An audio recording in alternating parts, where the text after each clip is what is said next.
কোন শারীরিক সমস্যায় আপনি ভুগতেছিলেন? আসলে আমি শিশুকাল থেকেই ব্রঙ্কাইটিস ব্রঙ্কো নিউমোনিয়া আমার বুকে শ্বাসযন্ত্রের মধ্যে এক ধরনের কফ জমা ছিল, যা দীর্ঘ বৎসর যাবৎ আমি এটার চিকিৎসাধীনে ছিলাম, কিন্তু সমূলে নির্মূল হয় নাই। কিন্তু আমি যখন ডিটক্সের অফারটা পাই, আমি ডিটক্সিফিকেশন করার জন্য ডিটক্স করার জন্য আমি সম্মতি দিই এবং আমাকে ডিটক্স করানো হয়।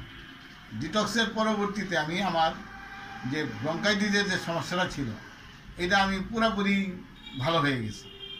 আমার শ্বাসযন্ত্রের যথেষ্ট কষ্ট বোধ করছি। আমি রাত্রে যখন ঘুমাতে যেতাম, তখন এই শ্বাসযন্ত্রের একটা শব্দ, আমার পাশে যিনি থাকতেন ওনারাও পর্যন্ত এটা শব্দ ওনারা শুনতেন। কিন্তু আজকে ডিটক্স করার পরে আমার ওই প্রবলেমটা এখন আর নাই। এখন আমি